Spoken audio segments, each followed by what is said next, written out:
Lucas capítulo 12, de 35 a 48.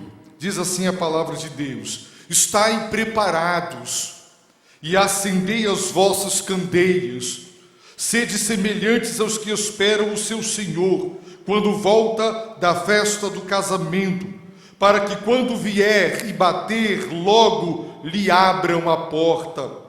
Bem-aventurados aqueles servos que o Senhor, quando chegar, achar alertas. Em verdade vos digo que se preparará e os fará assentar-se à mesa, e aproximando-se os servirá. Quer venha no começo da noite, quer no meio da madrugada, eles serão bem-aventurados se assim os encontrar. Sabei, porém, isto: se o dono da casa souber a hora que o ladrão virá, ele vigiará e não o deixará entrar em casa.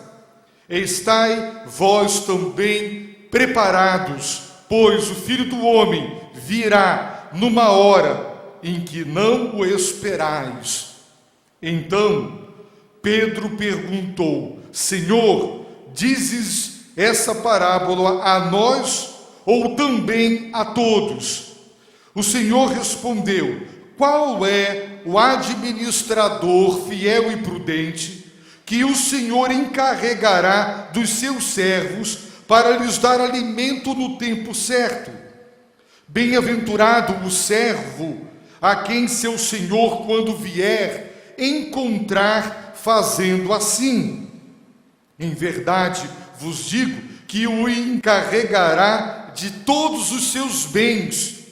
Mas se aquele servo disser no coração: o meu senhor demora para voltar, e começar a espancar os criados e as criadas, e a comer, a beber e a embriagar-se, virá o senhor desse servo num dia em que ele não espera e numa hora que ele não sabe, e o despedaçará e lhe dará o destino dos infiéis. O servo que conhecia a vontade do seu senhor e não se preparou, nem agiu conforme a sua vontade, será castigado com muitos açoites. Mas o que não a conhecia e fez coisas que mereciam castigo, será castigado com poucos açoites.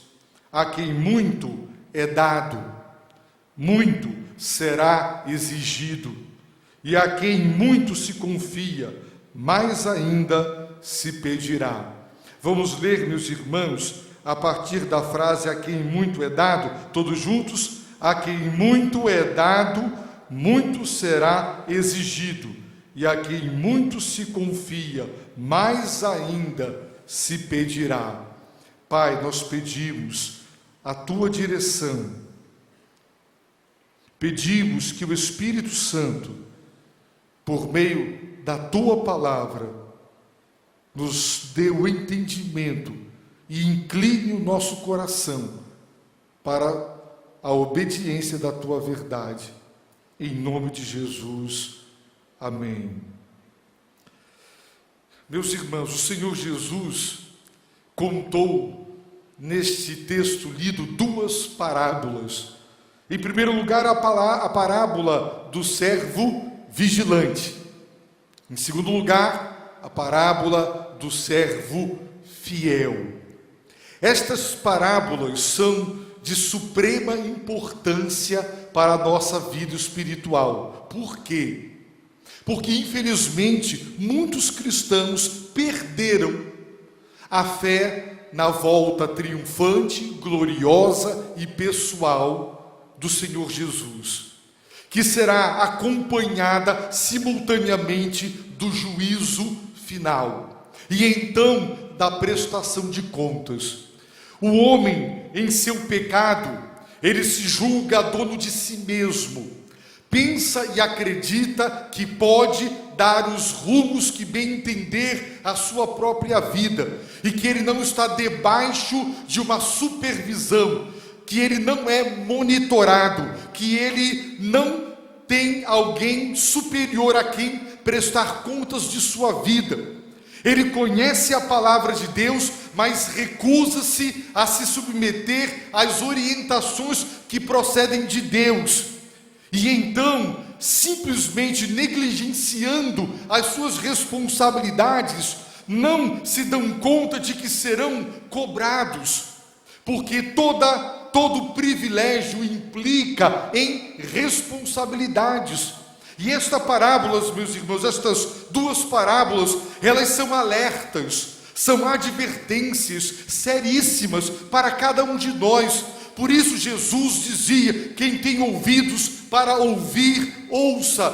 Quem tem um coração ávido por aprender a palavra de Deus e obedecê-la, então que lhe dê guarida no coração, porque muitos estão ouvindo, mas com o coração endurecido, e por não darem crédito à autoridade das Escrituras Sagradas, simplesmente fazem vista grossa para os textos e para as orientações que procedem do Senhor, e isso para o nosso próprio prejuízo.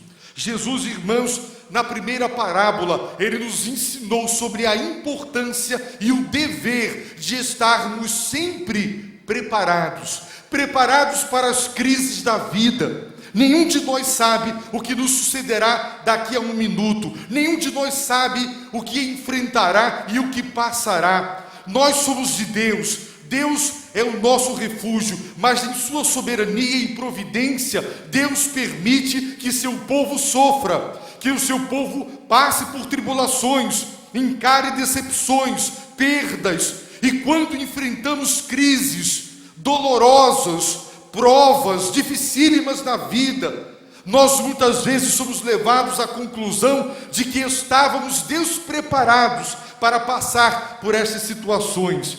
Vivemos anos na igreja, ouvindo sermões, na escola dominical, estudando a Bíblia, mas despreparados para as provas e as crises, e por isso muitos desfalecem na sua fé, porque não estão preparados para o que der e vier. E Jesus está ensinando aqui que nós temos que estar preparados. Eu dei este exemplo de manhã, quando o pai diz ao filho ou à filha: você, meu filho ou minha filha, você está preparado para a prova? E o filho ou a filha diz sim. Então faz a prova e tira uma nota baixa, e o pai vai dizer: pela nota, meu filho ou minha filha, você julgava-se preparado ou preparada, mas esta nota revela que você não estava preparado devidamente para fazer esta prova. E nós muitas vezes pensamos que estamos de pé, pensamos que estamos fortalecidos e capazes de enfrentar as tribulações da vida, e quando elas vêm, nós desmoronamos. O chão abre debaixo dos pés, é como se o céu desabasse sobre nossas cabeças, e então reagimos de maneira ímpia, blasfemando, nos zangando com Deus, nos deixando abater, nos deixando arrefecer, perdendo o vigor e o ânimo. Mas o Senhor está dizendo que nós temos que estar preparados, sempre preparados, porque não sabemos o que nos sucederá amanhã. Deus sabe. Antes de chegar a nós, passará por Ele. E muitas coisas Deus deixa, não porque Ele cochilou. A Bíblia diz que Ele tem controle soberano e absoluto sobre todas as circunstâncias, e nada, absolutamente nada, chega a mim sem que primeiro passe por Ele. E se Ele permite, então Ele tem propósito nas circunstâncias e nas situações que nos assediam. Mas nós temos o dever de nos preparar. Temos o dever. Se alguém vai para uma faculdade de direito e estuda e não é capaz de defender uma causa, se alguém passa anos numa faculdade de odontologia e não sabe obturar um dente, alguma coisa está errado, porque preparou e não está em condições de exercer. Será que os cultos para nós, meus irmãos, é mero entretenimento?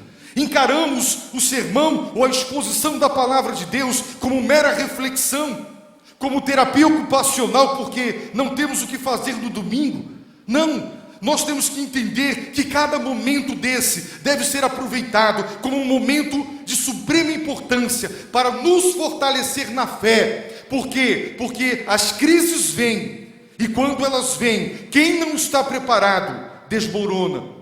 Jesus nos exortou a estar preparados, vimos isso de manhã. Ele também deixou claro que ele voltará com poder e grande glória, e ele julgará os céus e a terra, e nós seremos julgados por ele. E ele nos exortou para que estivéssemos preparados para a sua volta. E preparado significa adorando-o e servindo. Quem não está adorando e servindo ao Senhor Jesus não está preparado para o retorno de Cristo. E se Jesus voltar e nos encontrar despreparados, meus irmãos, será triste. No entanto, nós observamos na parábola promessas maravilhosas, recompensas graciosas, galardões da graça divina para aqueles que durante o tempo em que ele não volta, o aguardam adorando e servindo. Então, meus irmãos, quando Jesus diz que ele voltará, e ele nos exorta para que estejamos preparados, porque os acontecimentos que precederão o fim não serão como várias teologias neopentecostais estão em elucubrações e devaneios sobre a Bíblia, inventando moda. Serão dias exatamente como os dias de Noé. As pessoas comerão e beberão, casarão e se darão em casamento. Dias rotineiros. Você amanhecerá e não saberá, e o Senhor voltará no momento inesperado, e muitos estarão despreparados. Então, Pedro faz a Jesus a seguinte pergunta: Senhor, esta parábola do servo vigilante que acabas de contar, essa parábola, dize essa parábola a nós ou também a todos? É para todo mundo estas lições ou só para nós, os 12, os discípulos, os apóstolos? Jesus não responde. Na verdade, ele devolve uma pergunta, com certeza para fazer com que o indagador seja levado a pensar e a refletir. E ele conta uma outra parábola, a parábola de um servo, um que foi fiel e o outro que foi infiel. Então ele diz, perguntando: qual é o administrador fiel e prudente, que o Senhor encarregará dos seus servos, para lhes dar alimento no tempo certo? Qual é? Ora, o administrador é um mordomo. Naquele tempo, os grandes fazendeiros, eles nomeavam um escravo para ser mordomo, para gerir seus negócios, uma espécie de gerente, de administrador. Alguém que tomaria conta dos bens, do pessoal e de todo o trabalho da fazenda, para que o dono não se envolvesse com as rotinas administrativas. E a Bíblia diz, meus irmãos, que muitas vezes esses homens viajavam e passavam temporadas fora e entregavam a administração para um escravo, administrador, um mordomo. E Jesus está perguntando: qual será esse administrador que terá as duas qualidades? Fiel. O que é que se requer de um administrador, de um gerente? Que ele seja fiel, que ele não roube o dono da empresa, que ele seja honesto, que ele tenha caráter e que ele também seja prudente, ele não faça investimentos de risco que coloquem em risco a saúde da empresa. Portanto, são qualidades de um bom gerente, de um bom administrador. E Jesus está perguntando: quando um dono de escravos e de fazenda, ele tem vários escravos à sua disposição, qual deles será encarregado da administração dos seus servos, para lhes dar alimento no tempo certo, não só para gerir os negócios, mas para prover os recursos e os alimentos para eles? Então Jesus diz assim: bem-aventurado o servo a quem seu senhor, quando vier, encontrar fazendo assim. Quem é feliz do ponto de vista de Cristo? Aquela pessoa que recebeu responsabilidades de Deus recebeu tarefas da parte de Deus e que está cumprindo suas tarefas e suas responsabilidades. E quando ele volta, o encontra exatamente assim.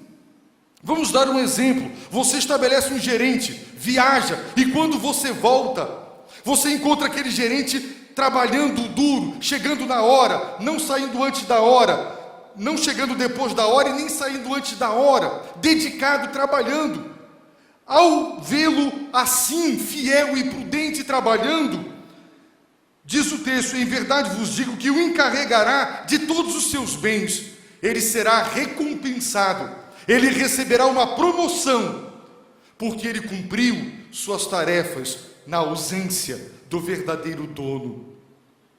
É como se você chegasse e visse a sua empresa indo bem, porque está sendo bem cuidada, e você promove, tira ele de um local e coloca ele sobre um negócio maior ou sobre outros negócios, recompensa.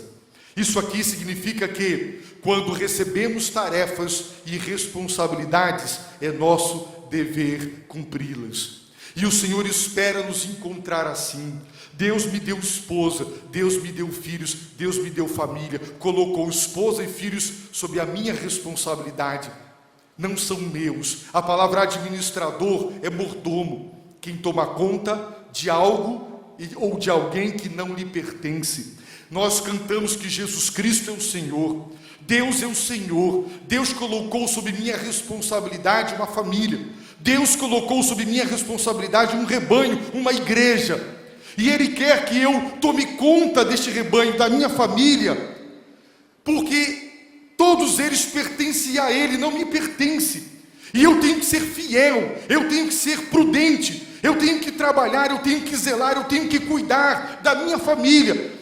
Eu tenho que cuidar porque ela é dele. Eu tenho que cuidar desta igreja porque ela pertence ao Senhor. E se quando ele voltar, ele vai me pedir prestação de contas. Eu fui um marido negligente, não orei pela minha família, não tive caráter e conduta exemplares para eles, não lhes dei orientação, não cuidei da vida espiritual, não os encaminhei na vida, deixei a igreja, não trabalhei, não preguei a palavra, não apresentei o conselho de Deus. Irmãos, Deus colocou sobre cada um de nós responsabilidades. Existem pessoas debaixo da sua responsabilidade. Bem-aventurado aquele que, quando o Senhor voltar, encontrar, tomando conta daquilo que é dele, do jeito dele. Essa pessoa será abençoada, será recompensada, será galardoada. Não precisava, mas o Senhor é gracioso e bom, generoso, galardoador daqueles que o buscam. Portanto, Deus nos tem dado responsabilidades. Estamos cumprindo? As coisas e as pessoas que Deus tem colocado em suas mãos, você tem gerido, você tem administrado para Deus. Suas finanças pertencem a Deus, a sua empresa pertence a Deus, os seus filhos, você reconhece que tudo é de Deus e que você apenas está cuidando para Ele o que é dele, ou você se julga o dono e dará a si e às suas coisas a direção que bem entender. Irmãos, há uma outra possibilidade triste, a de um servo infiel. Este servo, disse Jesus, ele disse, sabe o que no seu coração? O meu Senhor demora para voltar. O dono da fazenda o encarregou da administração, lhe deu autoridade, poder e direito de agir, de administrar, de demitir, de admitir. E ele percebe que o seu senhor viajou para muito longe e ele demora para voltar. E então, isso cria uma falsa sensação de que ele é o dono, de que ele tem todo o poder, que ele pode fazer o que ele quiser, porque tudo foi colocado debaixo das suas mãos, e ele se deixa enganar e iludir, pensando que é o dono, mas ele não é. E iludido com isso, ele então, diz o texto bíblico, o meu senhor demora para voltar. Então ele começa a espancar os criados e as criadas, ele trata mal os seus funcionários, e ele começa a comer e beber e embriagar-se, ele começa a esbanjar os recursos do dono daquela fazenda, porque ele diz: o meu senhor demora, e ele então é abuso de poder, ele começa a agir de uma maneira infiel. Como você se sentiria ao chegar na sua empresa e perceber que o gerente gastou dinheiro com bobagem, que ele deixou a empresa no vermelho, que os funcionários são maltratados, não são pagos devidamente? Como você se sentiria? Foi assim que disse Jesus: virá o Senhor desse servo. Ele pode demorar, mas ele virá. E num dia em que ele não espera, será inesperado, surpreendente, numa hora que ele não sabe, ele voltará, e ele o despedaçará, ele dará o destino dos infiéis. Judas Iscariotes era um dos 12, ele recebeu muito de Deus, ele tinha muitas coisas sob sua responsabilidade. Segundo o Evangelho de João, ele guardava a bolsa, ele era o tesoureiro. Jesus deixou de trabalhar como carpinteiro aos 30 anos, e junto com os 12 que eram pescadores e sobreviviam e se sustentavam da pesca, e eles se entregaram ao ministério de 3 anos itinerante, viajando e pregando sem estar trabalhando. Como eles comiam e sobreviviam com as ofertas que recebiam, e Judas guardava consigo a bolsa, era o tesoureiro, e diz a Bíblia que ele subtraía o que era colocado ali, ele roubava, ele era infiel, ele na administração daquilo que era colocado sob a sua responsabilidade, ele foi infiel. Infiel são aqueles que não lidam pela sua família, receberam dons, receberam talentos, foram salvos. Meus irmãos, tem muita gente que tem sido infiel e imprudente na direção do seu próprio lar. Tem muitos crentes que têm destruído a sua própria vida espiritual. E a Bíblia diz que o destino dos servos infiéis será exatamente igual a dos infiéis, dos ímpios. O que nos dá a entender que muitos se dizem cristãos, estão no meio do povo cristão, mas ainda não são convertidos. Porque nós não podemos imaginar que uma pessoa salva, ela tenha o mesmo destino dos infiéis. Deus tem dado riquezas, Deus tem dado saúde, Deus tem dado trabalho, Deus tem dado tantas bênçãos às pessoas. E sabe o que as pessoas do mundo fazem? Corrupção, esbanjam dinheiro com que não vale nada, estragam suas vidas com atividades e prazeres que não levam a nada, porque pensam que são os donos da sua vida. Não se julgam sob o senhorio de Cristo. No entanto, haverá um juízo final e todos vamos prestar contas a Deus. E Deus lhe dirá: o que você fez da sua vida? Você reconheceu a minha soberania, os seus dons, os seus talentos? Como você administrou? Como se fosse seu? Esqueceu que era meu? Assim os ímpios procedem, esquecem. Aí, meus irmãos, o Senhor vai fechar essa parábola com um ensino muito importante. Observem bem verso 47. O servo que conhecia a vontade do seu Senhor e não se preparou, nem agiu conforme a sua vontade, será castigado com muito açoites. Conhecer a vontade de Deus é maravilhoso e é perigoso. É maravilhoso porque nós adentramos ao saber das coisas de Deus, mas é perigoso porque quem conhece a vontade de Deus e não se prepara, e não obedece, e não vive de acordo com a luz, com o conhecimento que tem e que recebeu, será castigado com muito açoites. Deus é justo.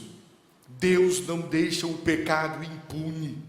Açoites, sofrimento, aguardam aqueles que conhecem a vontade de Deus e não a obedecem. Deus não é só justo quando Ele pune o pecado, mas a pena para o pecado também é justa. São muitos açoites, porque Ele conheceu, Ele não ignorava o querer de Deus. Agora observe, verso 48. Mas o servo que não a conhecia, não conhecia a vontade do Senhor, e fez coisas que mereciam castigo, será castigado com poucos açoites.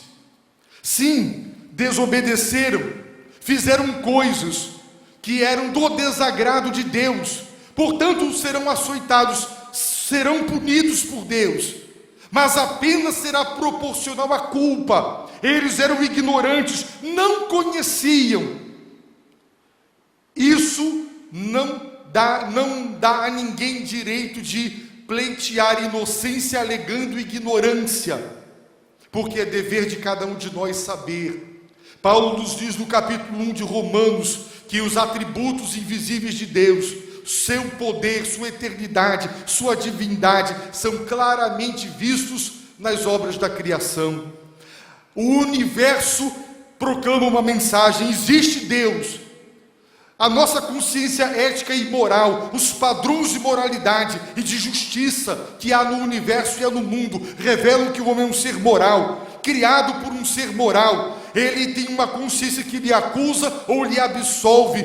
Ele sabe discernir entre o certo e o errado, entre o que é moralmente elevado e o que é imoral. Portanto, não se pode alegar absoluta ignorância.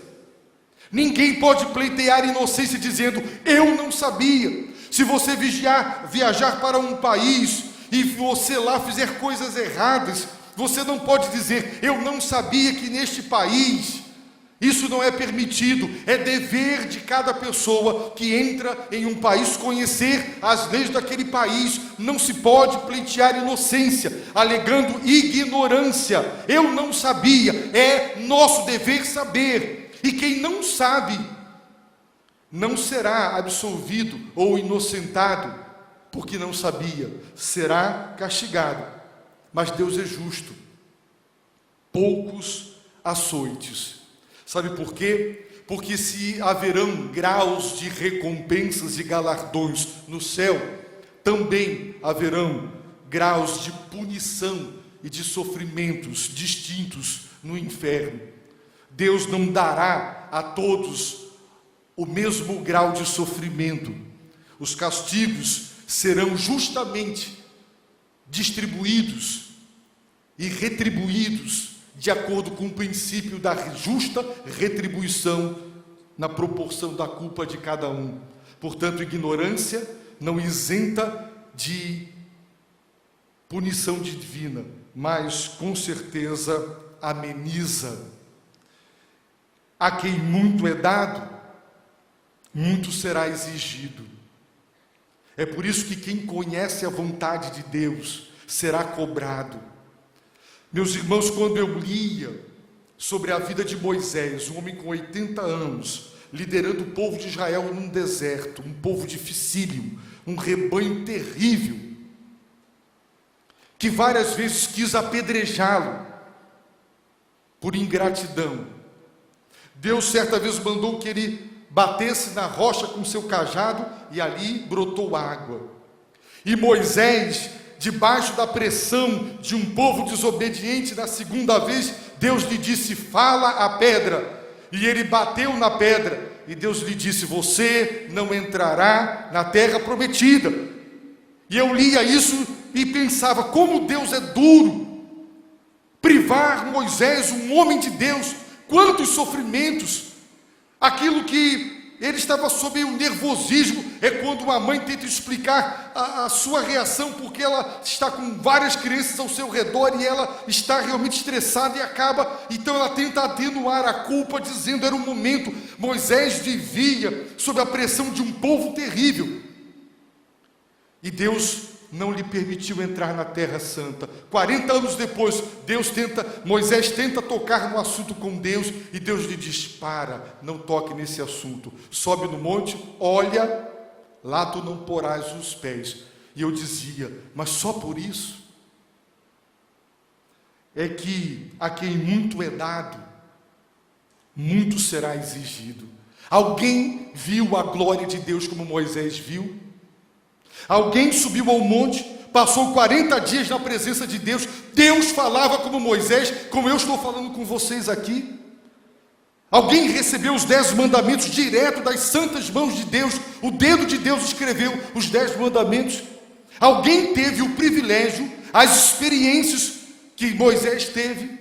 Moisés recebeu muito de Deus, e por isso Deus lhe cobrou muito. E o que para nós é um erro bobo, para um homem da estatura de Moisés, e que tinha recebido o que Moisés recebeu, era um grave erro, porque a quem muito se dá, muito se pedirá. Se você deu ao seu filho saúde, plano de saúde, professor particular, colégio particular, comida, roupa lavada, passada, todos os recursos, carro para levar, carro para trazer, tudo, se ele não ficar reprovado, a culpa dele é muito maior de uma pessoa que tinha que trabalhar o dia inteiro, que não tinha comida pronta, que tinha que lavar a sua própria roupa, que não tinha tempo para nada. Quem muito recebe, a responsabilidade se torna muito grande, maior do que aquele que recebe pouco. Tem gente que tem todas as chances na vida de ser um vencedor, um vitorioso, e se torna derrotado, e a culpa é grande, porque recebeu muito. Mas aquele que poucas oportunidades teve, eu conheço gente que já dormiu sobre mesa de ping-pong durante 4 anos numa universidade, porque nem sequer tinham de morar, e se formou, e é vencedor, é um profissional competente, e se sustenta com dignidade. E tem gente que teve pai, mãe, teve tudo, não se formou em nada, não se sustenta, e não conseguiu autonomia. Por quê? Recebeu tudo, mas não deu na proporção do recebido. Esse pode ser muito cobrado. Recebeu muito. Deus nos tem dado vida, Deus nos tem dado saúde, Deus nos tem dado a sua palavra. Eu sou um pastor que é uma dádiva de Deus a vocês. Se eu não estivesse expondo a carta de Romanos para vocês e a palavra de Deus para vocês, vocês poderiam alegar ignorância, mas, meus irmãos, quanto maior o conhecimento que os irmãos tiverem de Deus e da palavra, maior será a responsabilidade de cada um aqui. Irmãos, o que Deus vai cobrar de mim, não vai cobrar de você. O rigor com que Deus me julgará será muito maior do que Ele vai julgar os irmãos, porque Deus tem me dado muito. Deus me chamou para ser pastor. Deus tem me dado, Ele tem aberto a palavra para eu expor a palavra. Se eu tenho tido de Deus alguns privilégios, isso aumenta assustadoramente a minha responsabilidade. Nós seremos julgados de acordo com o que Deus nos deu. E o texto diz: a quem muito é dado, muito será exigido. Trema e tema, você que tem recebido tudo. Vamos lembrar, está logo aqui à frente, a parábola da figueira estéril. Ora, era comum plantar figueiras dentro de uma vinha. Por quê? Porque era uma árvore frutífera, e as pessoas gostavam de saborear um figo suculento, e então plantavam dentro de uma vinha, que era uma área de terra cercada, adubada, regada. Era uma área especial, com todas as condições para a figueira dar bons frutos. E o dono da figueira foi procurar fruto e não achou. E ele foi procurar 3 anos consecutivos, pacientemente, querendo comer um figo de uma figueira que recebeu o melhor. E então ele diz: corta essa árvore, ela ocupa inutilmente a terra. Ela recebe, mas ela não dá. Corta, ela está sugando a terra, só recebendo, mas ela não frutifica. E o viticultor, o agricultor, que na parábola é Jesus, intercede dizendo: dá mais uma chance, esse ano eu vou voltar a regar, eu vou voltar a adubar, dá mais essa chance, senão ela será cortada. Irmãos, a quem muito é dado, muito será exigido. E a quem muito se confia, mais ainda se pedirá. Deus me confiou família, e Deus vai me pedir contas. Ele me deu uma esposa e me deu filhos, e eu prestarei contas a Ele. Deus me pedirá. Homens, maridos, não pensem que Deus vai chamar as esposas de vocês. Vocês, nós seremos chamados. O que fizemos com a nossa família? O que fizemos com as nossas empresas, com os nossos recursos, com os nossos talentos, com os nossos dons? O quê? Você tem recebido muito? Então saiba que será cobrado, muito cobrado. Deus, irmãos, é justo. Seria muito melhor, entre aspas, não conhecer nada da palavra do que conhecê-la e não praticá-la. Isso joga um fardo sobre as nossas costas muito pesado. Seria melhor ter um pastor que contasse historinhas do púlpito do que um pastor que expõe as escrituras, porque, meus irmãos, os irmãos estão recebendo. Eu tenho pedido a Deus: Senhor, eu quero pregar todo o teu conselho, eu quero expor a tua palavra, toda a tua verdade. Sabe quem disse essas palavras aqui? Jesus. O mesmo Jesus que as pessoas dizem: Jesus é amor. Jesus é diferente do Deus do Antigo Testamento, o Deus irado. Jesus é amor, Ele não rejeita ninguém, Ele não exclui ninguém. E então começam a negar a palavra de Deus. Jesus está dizendo coisas aqui pesadas. Ele está nos advertindo, dizendo que Ele voltará. E como Ele nos encontrará? Na qualidade de servos fiéis que receberam a gestão, a administração, e administrados de maneira fiel e prudente o que é dele. Foram fiéis, dizimistas, adoradores, servos, abraçaram a causa divina.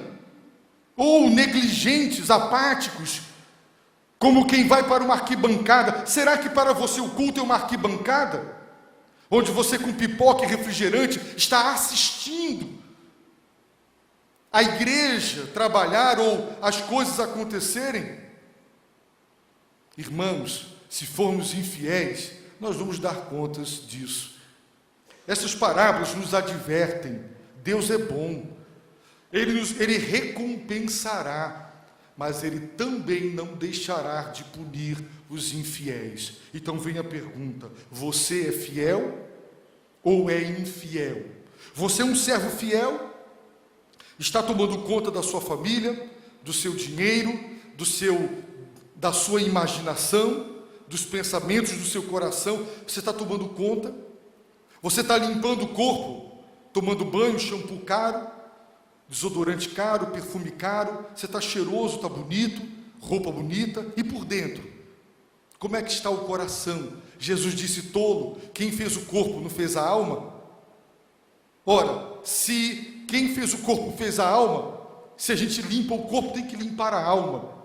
E muitas vezes nosso coração está cheio de rancor, de ódio, de adultério e de impureza.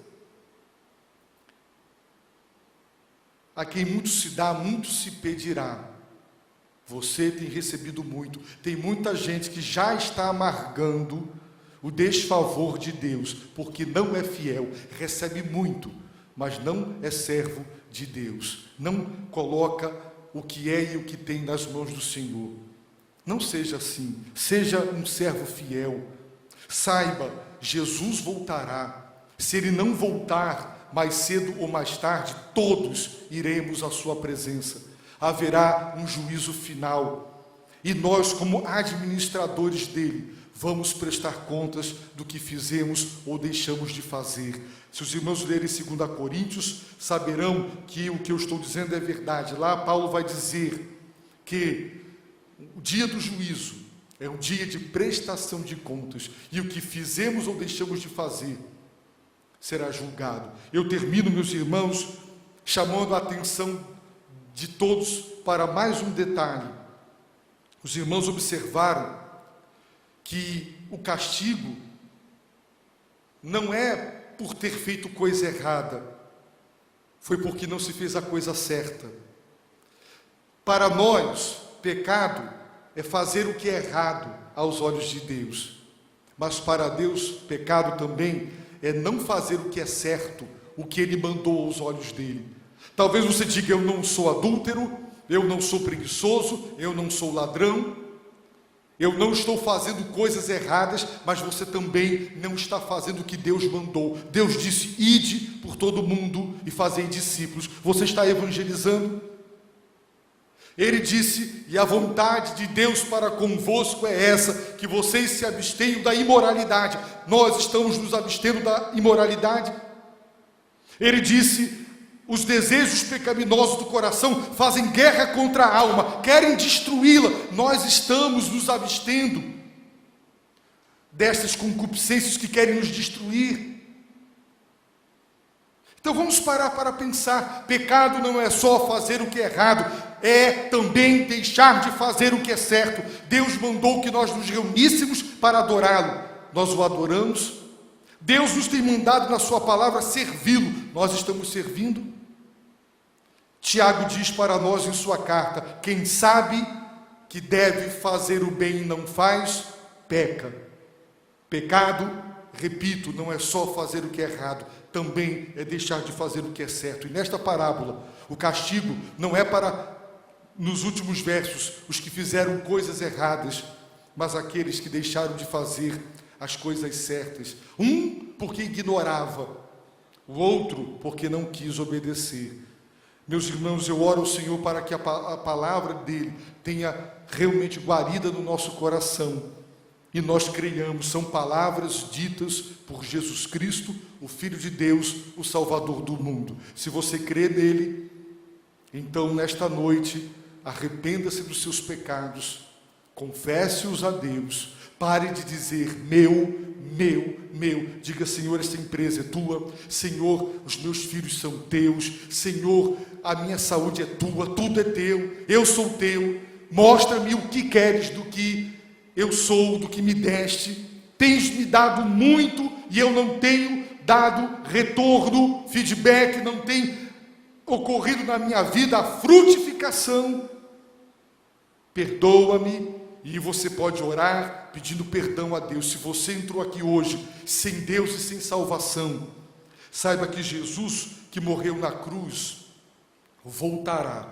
Queira agora encontrá-lo como Salvador, porque se você só o encontrar como o Senhor, o juiz que vem julgar, então não haverá mais chance. A chance de Deus para nós é agora, encontrar o Salvador Jesus. Porque o justo juiz, quando voltar, será a hora do julgamento, não haverá mais oportunidade para se arrepender e crer. Portanto, arrependa-se e creia agora. Entregue o seu coração ao Salvador que morreu na cruz e que voltará triunfantemente, de forma pessoal, visível e gloriosa. Ele voltará para julgar a terra.